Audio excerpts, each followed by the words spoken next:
La crítica a la contemporaneidad comienza por preguntarse por la casa y la ciudad contemporánea y cómo éstas son elementos fundamentales para la proposición de los paisajes evolutivos. La casa es el diagrama de la psicología del ser humano, tal y como lo plantea Bachelard, es el medio mediante el cual el ser humano se relaciona de prima facie con su contexto. Pero ¿cómo puede la casa devenir paisaje evolutivo? Sí y solo sí, la vida está presente. La vida humana, la vida animal, la vida vegetal, la vida artificial.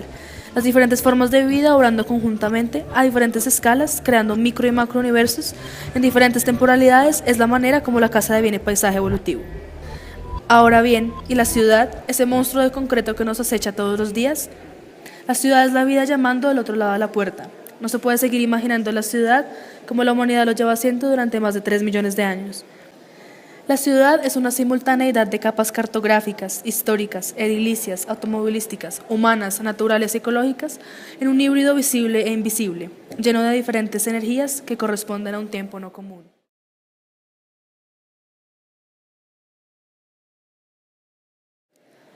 Pensar los paisajes evolutivos propone un reto que se pregunta por aquello que se tiene más cerca, pero que no se detiene a observar: la vida.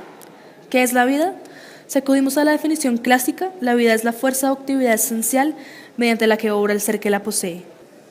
Sin embargo, para pensar la vida en un contexto evolutivo, se debe resignificar, para así poder entenderla como la más compleja de todas las entidades.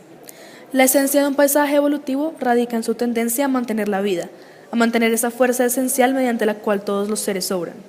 En este punto se empiezan a generar diferentes interrogantes en cuanto a ¿qué es un paisaje? ¿Qué comprendemos por evolución? ¿Cómo entendemos la vida? El primer acercamiento al concepto de paisajes evolutivos busca proponer una definición que permita generar nuevos interrogantes que engloben la complejidad de la vida. Los paisajes evolutivos serían entonces conjuntos de sistemas complejos, compuestos de elementos vivos y no vivos con límites abiertos y cerrados.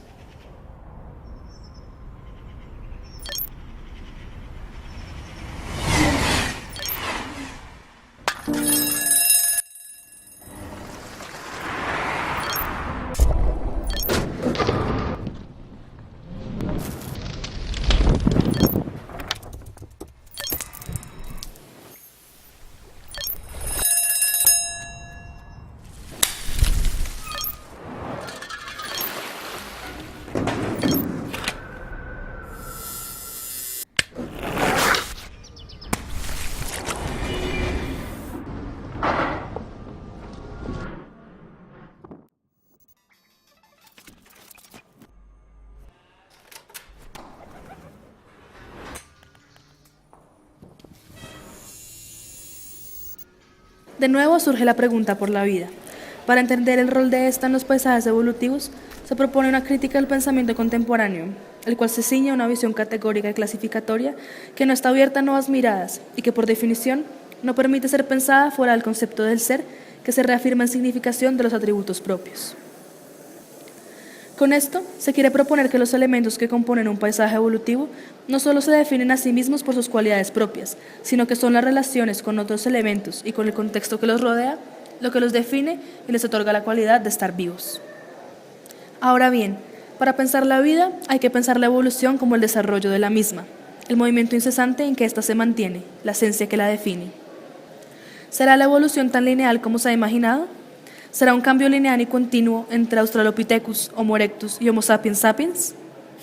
Todo lo contrario, tal y como lo plantea Lynn Margulis, la evolución está estrechamente relacionada con la simbiosis y la aleatoriedad que ésta implica.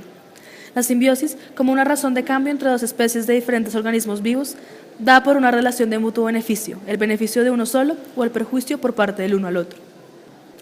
La simbiosis data entonces de una relación entre organismos vivos que genera un cambio dado por relaciones beneficiosas o perjudiciales, pero un cambio nada más.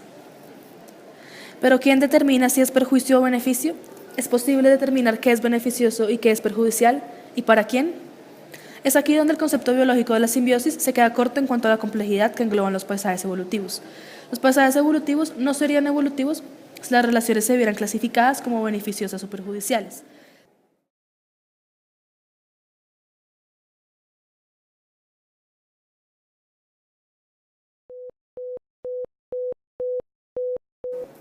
Las relaciones complejas de los paisajes evolutivos son generadores de cambio, rompen con la linealidad y la dicotomía del bien y del mal, ocurren bajo el azar y tienen una característica fundamental, son generadoras de más vida. Es por esto que al avanzar en la teoría de Lynn Margulis surge un concepto muy poderoso, la simbiogénesis. Esta implica la relación de dos organismos diferentes que da como resultado, además de un cambio en dichos organismos, el nacimiento de una nueva entidad compleja, donde 1 más 1 puede ser 2 y al mismo tiempo 1.000.000. Esta variabilidad en las relaciones convertirá a la simbiogénesis en un motor evolutivo. Pero hay una piedra en el camino. Al venir de la biología, la simbiogénesis habla únicamente de organismos vivos. ¿Y qué hay de los organismos no vivos?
Es aquí donde la pregunta por la vida toma aún más fuerza.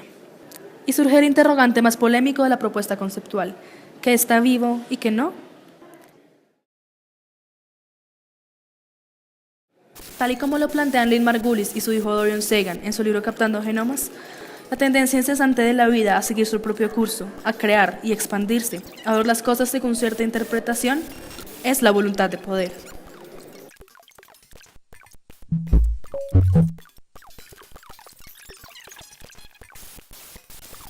Esta voluntad de poder se ve traducida en la constante tendencia del hombre de replicar la vida, de aglomerarla en un territorio, de multiplicarla a lo largo del territorio, de tener poder sobre ella. Esta búsqueda de poder es lo que ha permitido la creación de lo que conoceremos como vida artificial. Cuando pensamos en estas junglas de cemento que hemos llamado ciudades, ¿hasta qué punto podemos decir que nuestros edificios y nuestras calles no están vivos y nuestros árboles sí? Ya no estaríamos hablando entonces de elementos vivos y no vivos, sino de vida natural y vida artificial. Ya no sabemos lo que está dentro ni lo que está fuera. Ahora debemos comprender, como lo propone Carl Chu, lo que es y lo que puede ser.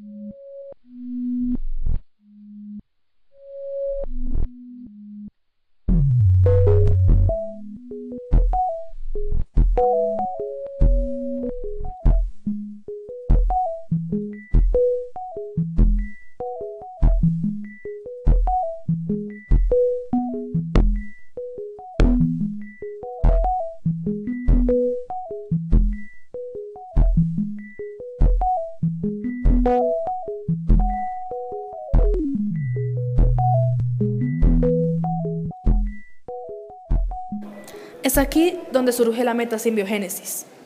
El prefijo meta significa junto a, después de, entre y con. La arquitectura se ha de convertir en la interfaz para la construcción de mundos posibles, para la creación de multiversos, sistemas de todas las escalas coexistiendo y cohabitando.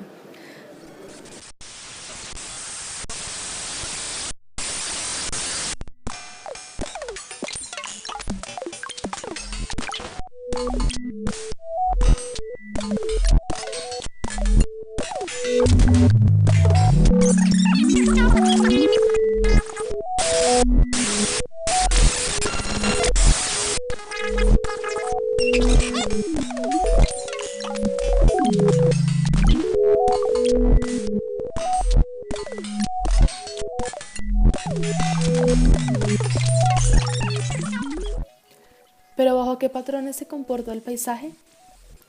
Los patrones de la metasimbiogénesis son la resiliencia, la homeostasis y la transístasis.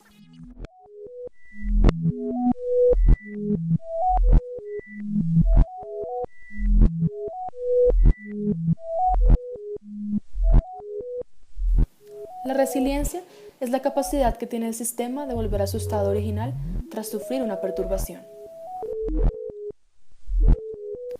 Cuando el sistema es resiliente y sufre una perturbación, como la pérdida de la información, busca inmediatamente nuevos datos y almacena esta nueva información de manera tal que funcione igual que antes.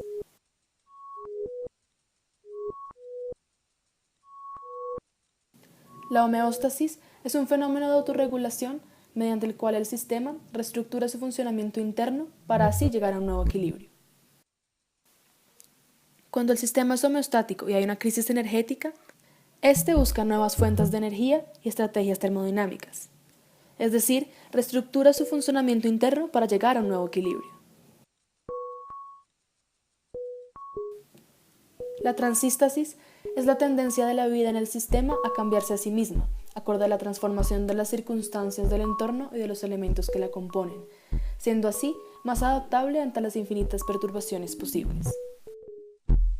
Por ejemplo, en búsqueda de evitar una crisis económica y financiera, el movimiento mercantil se regula bajo algoritmos matemáticos, los cuales generan nuevas monedas y métodos de intercambio de bienes, para así asegurar que el constante movimiento del capital evite una crisis en las bolsas de valores y por ende en la economía mundial.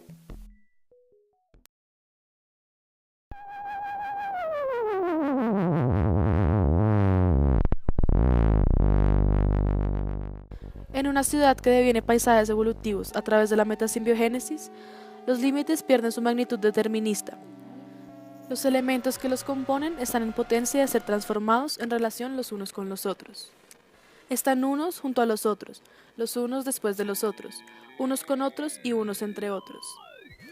Las relaciones multiescalares de la vida natural y la vida artificial generan complejidades en las que no hay límites sino oportunidades.